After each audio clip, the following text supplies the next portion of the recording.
man, I was a full-blown addict when I was 11, 12 years old. I was dropped out of school.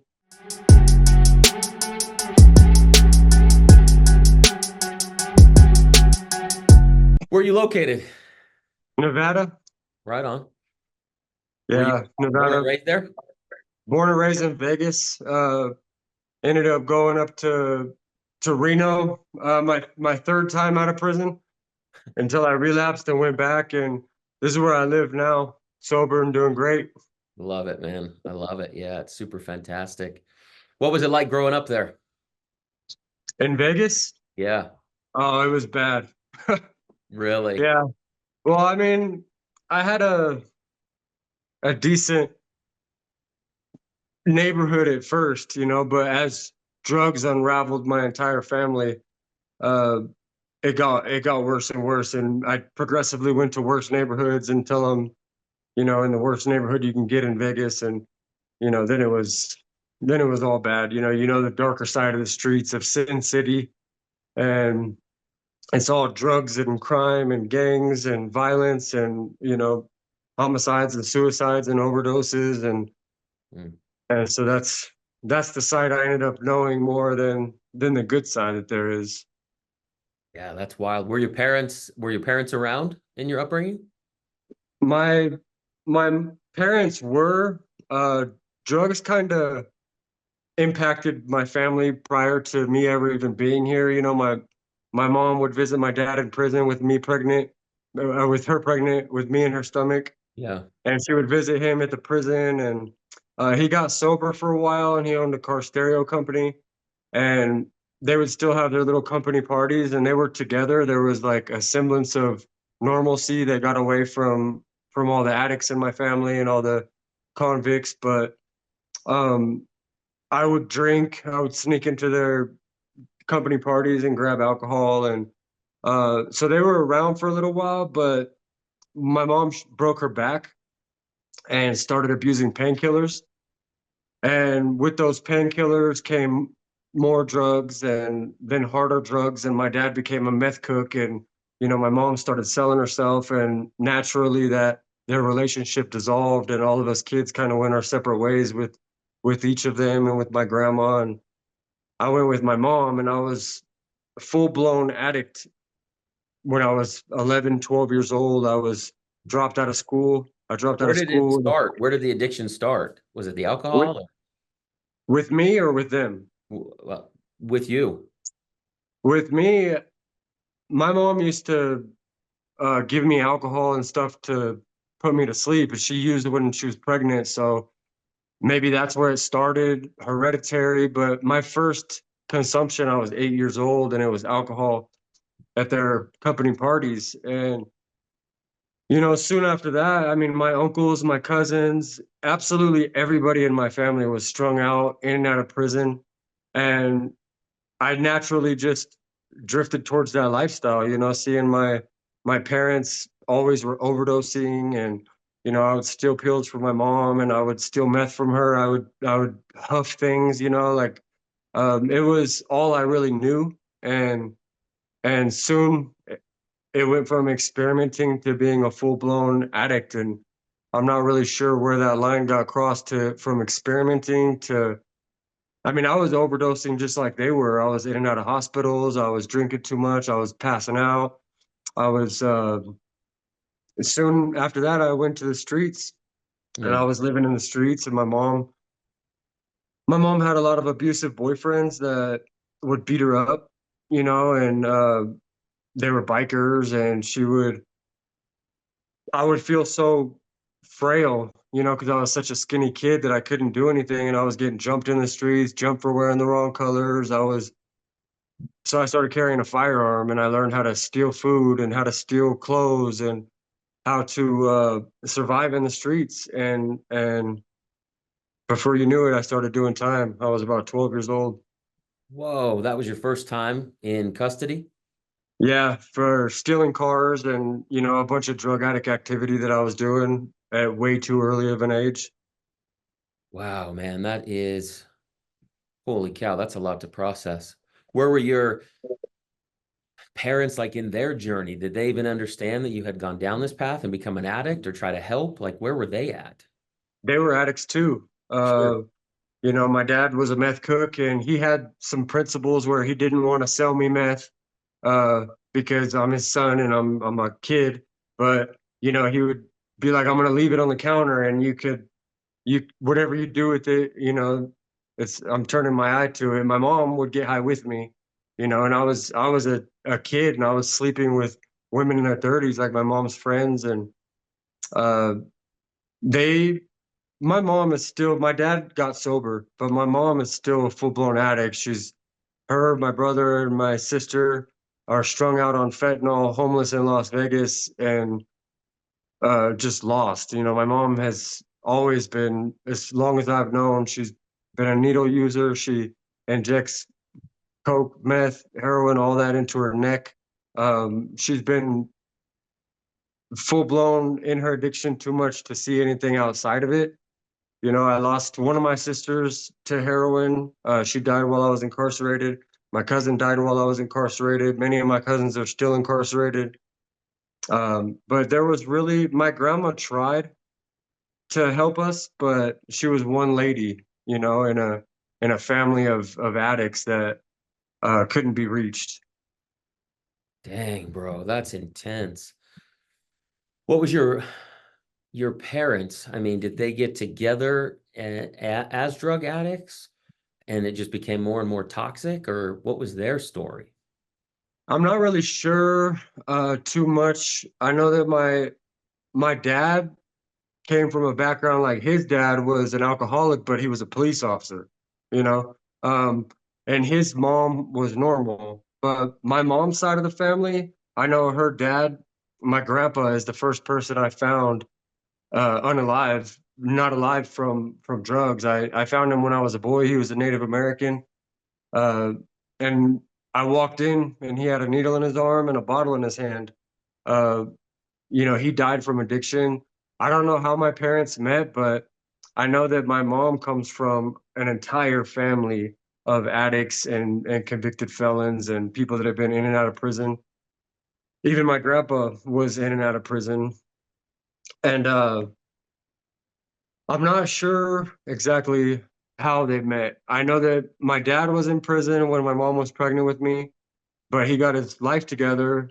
They moved. He started a car stereo company, and they were sober, at least off of the hard stuff, for a while. Um, and from what I know, they had a happy marriage for a little while and had multiple kids. And then when my mom broke her back is when it entered back into our families and tore absolutely everything apart. Man, I hear this fentanyl is just, I was just on a call with a guy in San Francisco and he says it's rampant, man. Yeah, it is, and it's not like when I was a kid when you could experiment with things. You know, like they put fentanyl in weed, they put it in everything to make it more addictive, and you never know what you're doing now. You know?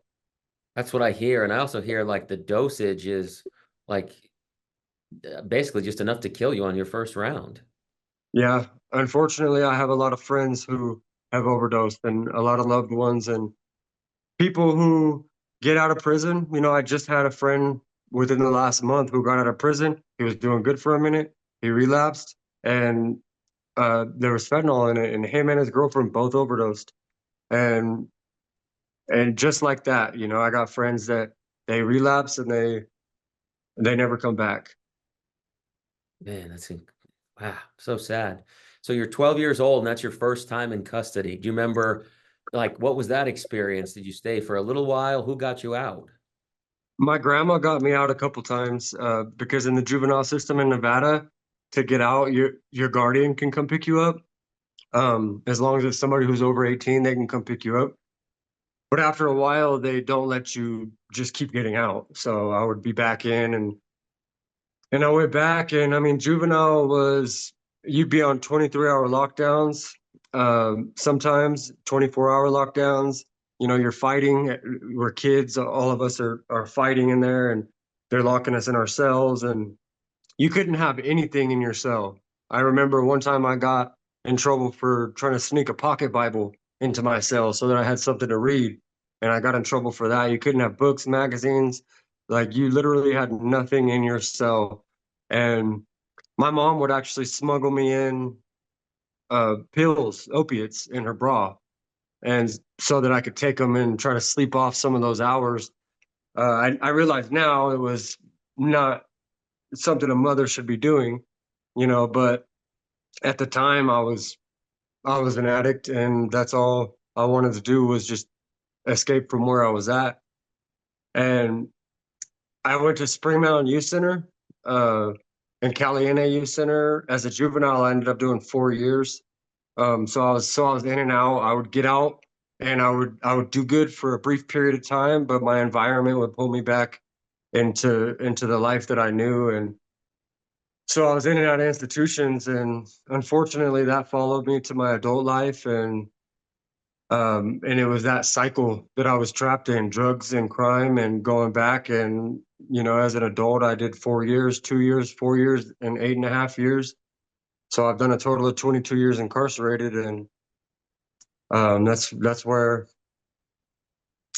I ended up. Oh, man, that is a lot to unpack. Let's see if we can do that. That's incredible. I mean, first of all, and we'll get to it, but I mean, God bless you that you're on the other side of this and having this conversation.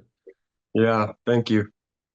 Goodness, man, that's incredible. But so what do you, now that you're able to see without blurry vision, what do you think was that point where you knew, like, I should have gone left when I went right. I should have done this when I did that. I should have zigged when I zagged. Like, can you look back at that point and say, if I would have done this, life would have been different? I had a lot of points like that. Mostly as an adult, I kind of accept that I didn't really have a chance as a child and as a teenager. You could only, like, everybody was getting high. Everybody was convicts. I accept that part, but I do acknowledge that as an adult, I made bad choices and I could have made better choices. And there was times when I got on my feet, got a job, got an apartment, but I relapsed. And I think relapses have been my life. Like, I throw it all away. I start with drinking and I think, well, if I'm not getting high, then I'm doing what I'm supposed to be doing. But drinking always leads me back to drugs. It's always the starting point for my relapses. And I mean, I relapsed all through prison. I was getting high, and I was drinking, and I would tell myself and I would promise to God and promise to anybody who will listen that I'm never going to use again. And I struggled throughout my incarceration and even relapsed when I got out, my first week out, and almost went back, almost lost my life. And it wasn't until I got counseling and I got therapy this time out that I did 90 meetings in 90 days, and I really dove into my recovery. And it wasn't until I started unraveling and unpacking some of that trauma that I was really able to make progress forward. And so I look back, and had I ever done treatment, adequate treatment, that could have been a critical life altering course of action. But so yeah, I wish that at some point I would have got treatment and counseling. I wish that as a juvenile there was resources available to me. Um, but here I am now, and I got 469 days sober. I I saw went to that. France. I started a nonprofit reentry program. I'm a dad. I was a fourth grade basketball coach, and I think I'm where I'm meant to be. You know. You're able to take that story and now you hold the pen, bro, and now you get to rewrite all of those next chapters. You get to set it up the way that you knew that you should. I think that's incredible, man. I've heard, that a lot of the, Nevada is just an interesting place to be incarcerated. But if it's like anywhere else, I mean, the drugs are as rampant on the inside as they are on the streets. Yeah, I mean, well, drugs, COs bring it in, medical staff brings it in, and the environment in Nevada it's politics. It depends on if you're up north or down south in the prisons, but down south, where I did primarily most of my time, is down south, and it's a very political, riots, stabbings. People are getting uh, killed by guards, killed by each other. There's drugs, there's overdoses. And it's not a good place to be. The medical treatment, there's no medical treatment, dental treatment. It's lockdowns. People are dying from heat exposure because of no air conditioning systems. It's a very dark place to do time. I didn't think I was gonna make it home, and it wasn't until I was able to get up north and into a boot camp program that I was able to start making changes. But even then, I relapsed. Even then, there's drugs. Even when you're on the northern yards, you still got alcohol. People are making the pruno, and I really wanted to get sober. I kept trying. Even after I did programs, I would still relapse when alcohol was around, and I'm not only a hardcore addict, but I'm a hardcore alcoholic. It's something that I did not acknowledge about myself. I didn't think alcohol was the problem. Hmm. Um, but there was a day when I got so drunk in my cell and I wanted just to be done with this. Like, I was so distraught and full of despair about my inability to control myself. Like, I wasn't about to spend the rest of my life in prison. I'm fortunate that I'm not in prison right now because I was looking at life and I ended up getting almost a decade on a nonviolent crime under the habitual act. And even after I got out of the life sentence, a lot of those feelings were still there, and they sent me down south, and I tried to hang myself in my cell. Um, I had my privacy flap up, and I just decided that I don't want to be here anymore. I'm not strong enough. I was tired, and I hung myself. And my cellie, prison politics, you're not supposed to come in the cell when the flap's up, but for some reason, he came in anyways, and he saw me hanging there, and he cut me down. And I ended up laying in my bed and vomiting hot Cheetos, and uh, I cried. And then I thought, like, how could I take myself for my son? How could I be so selfish that I do something like that? And I realized that the alcohol, which is supposed to be an upper, it's supposed to like stimulate you. It was a depressant for me, and it was a problem. But even then, like, I didn't get sober. I would stay sober for months, and then I would get drunk, and then I would vomit, um, and then I would think that I had it all figured out, and I would relapse, and I had those brief periods, in the programs we call it brief periods of sobriety followed by a still worse relapse. It's because we're not putting in the work that we need to really maintain that sobriety, and we think we're safe. We think we got it figured out, but we'll always be addicts. I'll always be an addict. I might be sober, but that addiction is in the parking lot doing push-ups, waiting for me to have a vulnerable moment. And if I let it get its foot in the door, it's going to destroy me. It's going to destroy my life, no matter how much I've built for myself out here. Hmm. What do you think your triggers were? How did you have a good period? And then what was that trigger that sent you back into a tailspin? Well, though, when I got out, my trigger was I went to a casino. Uh, and so that was my trigger out here. And there I tricked myself, someone will be making a batch and I would say, well, I'm going to have one bottle, you know, but they knew me because they would say, Nate, you want more. You're going to want like 10 bottles, you know? And I'm like, no, I just want one bottle. That's the limit. I'm setting it. And that's all I want. But as soon as I drank it, I wanted more. And I'll be damned if you're not giving me more, because then, I'm drunk, I'm buzzed. And at this point, like, the alcohol, the addiction takes over, and it's like, I'll take it from you if you don't sell it to me. um and that's the nature of addiction with me, is once one is not enough. It's never enough. One hit, one drink, it's never enough. And and I mean, really, coming home from prison, like, I really thought that I had it, that I was good, like, I would have conversations with my girl over the phone. um, I met my girl while I was incarcerated. She's the owner of a prison pen pal program called Wire of Hope, and she was having conversations with me, and I would tell her, I'm gonna drink while we're watching the Super Bowl. Like these are the times I'm gonna drink. I'm gonna drink on this day, on this occasion, on my birthday, on a holiday. And it became more and more. And she pointed out, like, why are you making all these negotiations? And how come every time you talk about the future, there's alcohol in it, you know? And it wasn't really until then that I was like, you're right. Like I'm constantly thinking about alcohol. You know, I'm constantly putting it in all of my future fantasies about being free while I'm in prison. I'm like, well, you know, we're gonna be in jacuzzi in a spa, and I'm gonna have a you know a beer, and I'm gonna be doing this, and I'm gonna have a beer, and I'm gonna do that, and I'm gonna have a shot, and you know, and even then, I told her that I wasn't gonna drink mostly for her, because in my mind, I'm like, you know, I'm gonna drink at some point. Like I couldn't imagine a life without drinking, and I started to realize it was a problem, but I still went out gambling when I got out.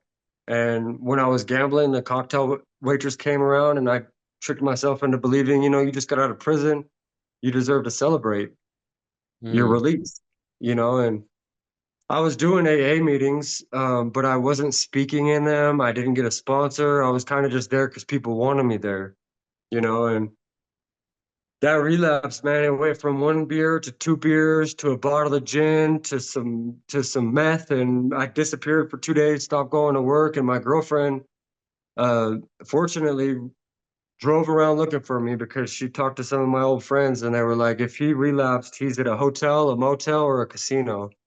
And so she went to motel to motel to casino looking for the car that I had, and found me 2 days later, and I'm very fortunate that she did because between her at that point, I was hallucinating. I had been up the whole time. I don't know what all drugs I had ingested into my system, but, like, I was scared, man. Like, I really was hearing things, like, when I was a kid, you stay up for a week and you start hallucinating, but I was hallucinating on day 1, day 2. I'm hearing music, I'm hearing voices.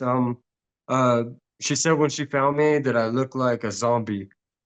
I was driving drunk. I was really on my way back to prison or dead. I mean, I was on death's door when she found me, just within a 2-day time frame. It's just really symbolic of how fast you can just lose it all if you think for 1 minute that you could have that one drink. man, But just one drink and then you're just just off one the drink. reservation.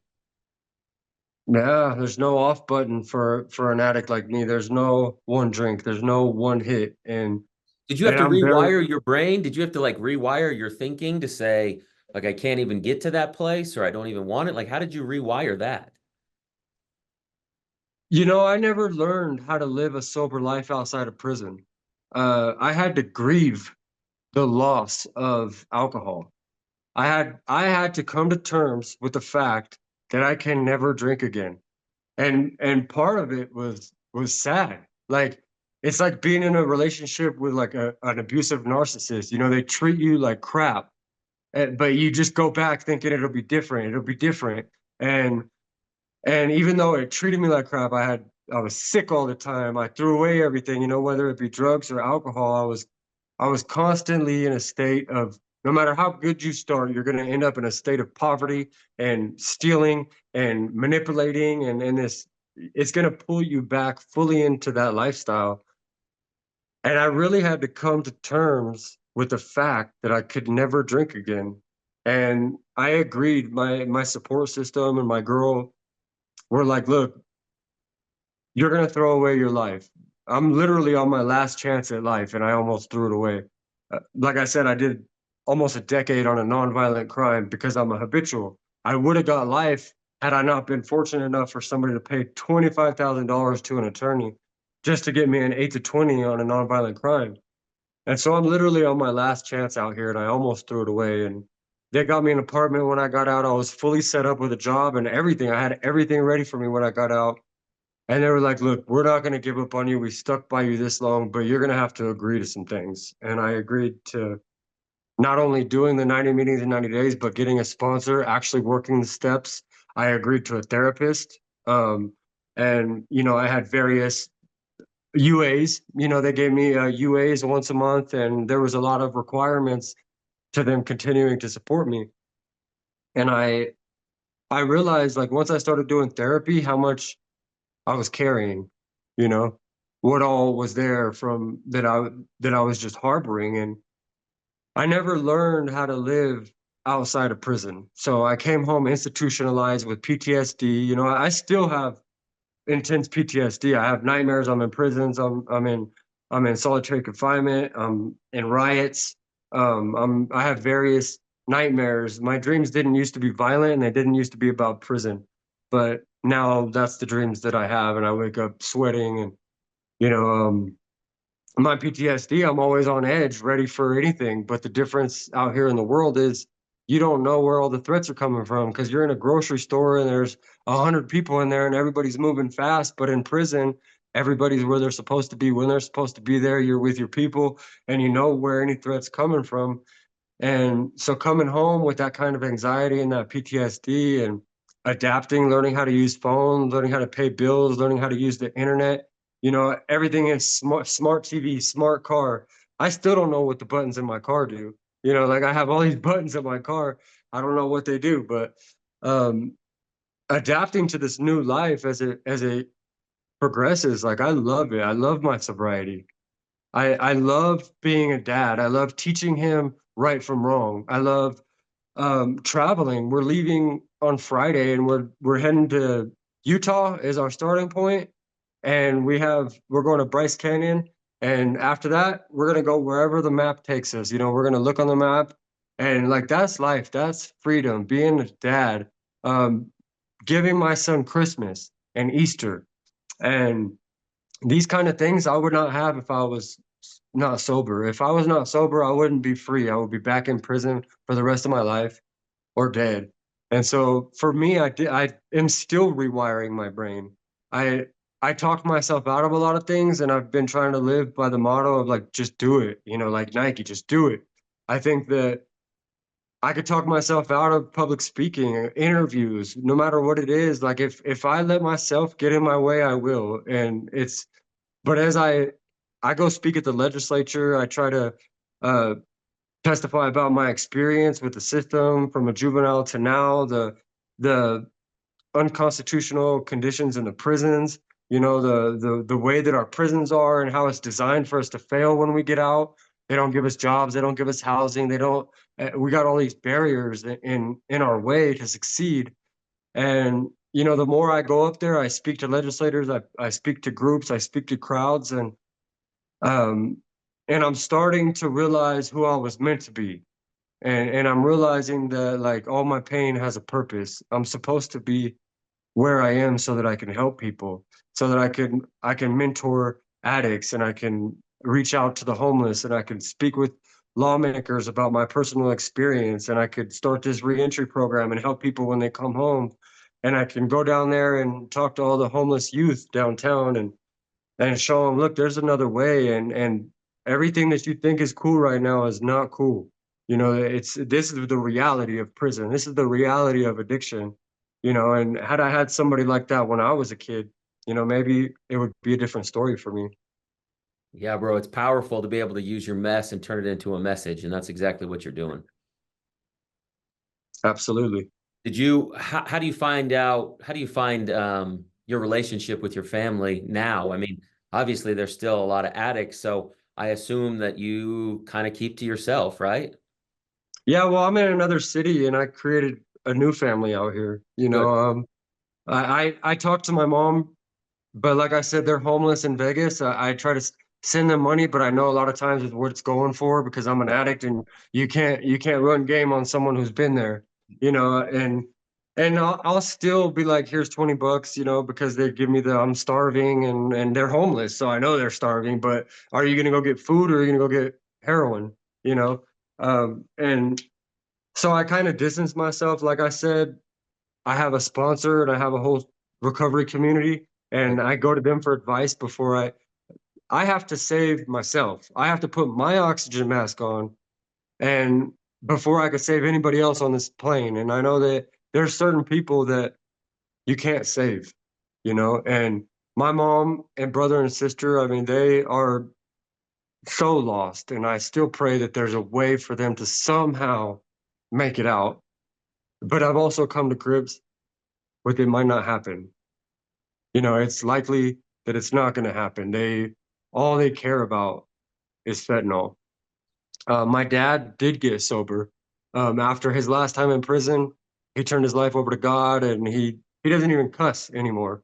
You know, like this hardcore he manufactured meth for bikers, and you know, but he transformed his whole life. And you know, some people it's AA, some people it's NA, some people it's another program, some people it's God. Some like I respect everybody's path. Like, you know, there's people that criticize addicts who smoke weed, but I'm like, if my mom just smoked weed, like I would drop to my knees and be like, you know, like she's dying of fentanyl and meth. And I just think that everybody's path to recovery is different. You know, some people are stronger in their recovery when they're here, and some people are on thin ice and don't even know it every day. And you know, I've seen people relapse after 10 years, 15 years, 20 years of sobriety.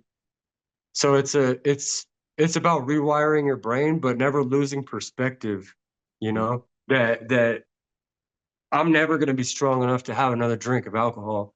And if I have to separate myself from some family members, I still have family that's in prison. You know, my cousin, he keeps getting out, and he's got a life sentence, and he keeps getting out on parole. I mean, the dude's done 30 plus years in prison, and he gets out, relapses, and goes back. And he's there right now, along with his brother. And I refuse to be that dude that's turning old in prison, you know, like that spent his whole life there and he's gonna die there. And I mean, you have to set boundaries with some people Yeah. because they'll pull you back in. Like, even though they don't mean it, they love you, or so they say, you know, like you love them because they're family. There's a guilt factor, survivor's guilt. There, Mm. you want to save them, you want to help them, but there's a thin line when it comes to people you love. Like, I can reach addicts in my community, and they're not going to pull me back into meth. They're not going to pull me back into heroin. They're not going to pull me back into alcohol. Like, and if I'm unable to help them, I'll move on to help the next person. But with your family, it's a whole different beast trying to help your family because you got unsolved emotions there. You got love and you got guilt and you got pain and sorrow and desperation, and those are things that can pull you back in. Yeah, it's the truth, man. You nailed it. How long have you been out now? I've been out since January of last year, so 16 months Fantastic. ish. Yes, yeah, Yeah, and yeah. I ish love that. somewhere around there. Like my math and time frame is a little, It's all you good. know, It's all one good. I day at a love it. time. Yeah, man. And tell us what you're doing on a day to day. What keeps you busy? So I work full time. I'm a route salesman for a bread company. It's the same people that bought my attorney and stuck by me through all my relapses all those years, bought me my apartment. They bought a lot of companies out here, and one of them was a bread company, and they put me in this job. And at first, I was gonna be a driver until my relapse, and they were like, "Look, we're gonna start you in the bakery and let you. And if you could show us that you could stay sober, we're gonna escalate you to different positions." And but I've been doing this route salesman job. I bring bread to all the casinos in Reno, and I do all the bars and restaurants around downtown, all the way up to the west. And I work from about 2 in the morning to 2 in the afternoon, and then when you think I would be tired, I go play basketball. You know, I play basketball, and I started this nonprofit, so I'm networking with employers and trying to figure out ways to give people bus passes and assistance when they come home. And I think I'm too tired half the time to think about going and doing anything wrong. And I'm a dad. Like my son lives in Carson City. I live in Reno. It's like a 30-minute drive. So, but, you know, it's going out there to pick him up, and then I try to take him to do all kinds of stuff and you know make up for all the lost time. And Yeah, how old is he? um, he's 9. Nice. That's a good age, man. That's when they listen to you. Yeah, well, you know, he still has his moments where he lies and doesn't listen. I know it's normal for children, but unlike my dad, I'm there to tell him like this is wrong, and this is why I'm taking your Xbox, and this is why I'm doing this, and this is why you don't have your TV, you don't get to watch movies, that you can go do homework, and because there's consequences to your actions, you know. And And to be able to do that is a blessing. To be able to do that, I have, my sobriety to think that I'm a dad right now. And I'm not only a dad to him, but I take his brother and sister and give them everything I give my son, and also show them that there's a guy that, is a gentleman, that treats women right, that has a past but has overcome it, and even when I was coaching fourth grade basketball, the parents loved me because they were like, during our practices, we hear you teaching these kids things that they're going to carry with the rest of their life. You are teaching them stuff that we can't teach them. You are teaching them stuff way beyond this basketball game. And, just being able to help people has been an amazing journey for me right now. Like every time I share my story and someone tells me that I'm sober because of you, because if you could do it, I could do it. It gives me goosebumps just thinking about it, man. Like every time I'm able to help somebody, it makes everything that I went through worth it. Yeah, brother, doesn't it though? It's so cool. I love those stories. We get the stories from behind the walls and, letters and emails and, messages on Instagram from people who are like, I watched this and I saw that and I started this because of so and so. And it's the fuel to this fire, right? Yeah, it absolutely is. It's a beautiful thing, bro. What's your what are some of the goals? Obviously, you've got some big things happening, but a guy like you doesn't seem to stop. So what's a goal for next year? What's one thing that you hope? And even if it's just, keeping life the way it is, that's fine. But what do you look forward to the future for Nate? I have a lot of goals, like right now we're renting a house. And who would thought that I would be renting a house and having a car? I have a brand new car that's off the lot, we travel a lot. One of my goals is to buy a house. One of the immediate things I'm working on, I just started the nonprofit organization. We created the website, got business cards.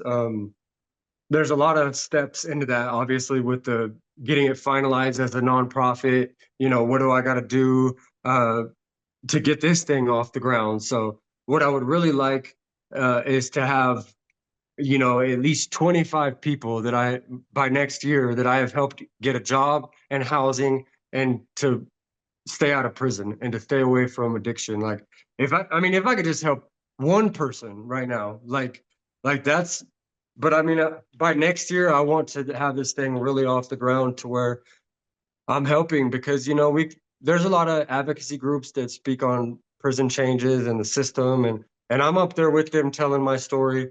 But one way that we can really impact mass incarceration and recidivism is by the individuals that come home, Yeah. because they're set up for failure. And if we can help them to have the chance that I had, like I'm a example. Like I come from the background where I'm not supposed to be here. I'm not supposed to be alive. I'm supposed to be doing life in prison.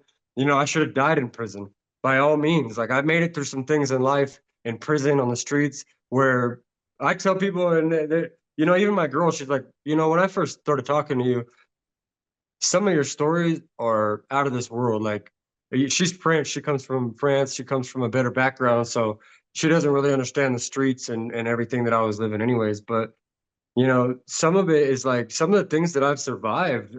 I'm just thankful to be here right now. Um, and I think my purpose is to help people. And so, if I have free time, I try to help people. I've literally had a duffel bag of bread. I work for a bread company. They've allowed me to donate bread. So all the excess bread, I'll take it downtown. I'll hand it to homeless people. I carry extra bread on my truck, and the homeless people downtown see me. They'll come up to the truck. I'll hand them out bread. I'll give them water that I paid for. Like if I'm just doing that, like everything else is a blessing. Is sugar. It's all extras. I think that if I could just help one person have something to eat for that moment, or water, or tell a juvenile that's on the streets and homeless, like, look at me, I've been there, you know, like as an addict, I take things one day at a time, but I do have a lot of goals. I have a lot of hopes and aspirations, and traveling to France, man, that was amazing. That had to be huge. Why did you pick France? Who'd you go with? Tell me that. My girl, she's French. She's from France, and like I was saying before, she's also uh, a very big on humanity, you know, like loving, changing policies and prison. She started a Wire of Hope prison pen pal program, and she operates that, and she's on my board for my Push and Pays project. And my sponsor is also on my board, you know, so it's my sponsor, me, and my girl, who are all have been impacted by the struggle and have hearts to making a difference, that are all on the board for my nonprofit. And uh but she's French, and I wanted to meet her mom, I wanted to meet her family, I wanted to see where she's from, you know, so we went to Nantes and we were there for a while. It was just amazing. You know, we went to Paris, the Champs-Élysées. Uh, we saw everything that you could see over there, even the small Mona Lisa, you know. Oh, Uh, you know, it was just a whole to see a different culture. You know, you think about when I was growing up, I thought that's all there was to life. You know, you see everybody's on drugs, everybody's carrying pistols, everybody's joining gangs, everybody's fighting, killing. I mean, you see people get their life took over a word, you know, like over nothing, peanuts, you know, and everything's about respect, and everything's about uh you know, the game. It's in prison, in the streets, it's respect. It's stuff that when you turn your life around, and I look back, like none of that matters. None of that ever mattered. mhm. And how did I think that that's all that there was, you know? And seeing another country, another culture, really just expanded my mind to everything. You know, it's beautiful over there, and it made me want to travel more. Like I want to see other places. There's a lot of places we can't go with our records. You know, we can't go to Australia, we can't go to Canada. That's all right. Neither one of those places have good food, so you'll be all right. Yeah, yeah. France did though, and the prices were really reasonable prices, and tips aren't a thing over there because the people get paid decent wages, Mhm. living wages. You know. Yeah, imagine that, right? I love it, man. I love it, man. You've got an infectious energy, and I'm sure you've heard that before. I think what you're doing is incredible, and you got a gift. Where can everybody find you? How do they get a hold of you? You know, if they're just getting out, or if they want you to speak on their platform, or they want to follow your journey. Yeah, so I do a lot of TikTok videos. I don't know how much longer TikTok's going to be around. Like, there's always that threat of it's going to get banned. But on there, I have free and sign sober, free and sober, and I have pushin underscore pays underscore project, and I also have www.pushandpaysproject.org. I also have Push and Pays on Facebook. Push and Pays is pretty much how you could find me. You know, because I live by the motto, it got me through prison, it got me through everything, is that you could either give up or you can get up and fight. And my suggestion is always to fight, is to just keep pushing. So no matter what you're going through, just keep pushing one day at a time, and pushing pays. I love it, man. Continued blessings to you and yours, brother. I hope to see you soon. Absolutely, man. Thank you for your time. Likewise, brother. God bless. God bless you too, man. See ya.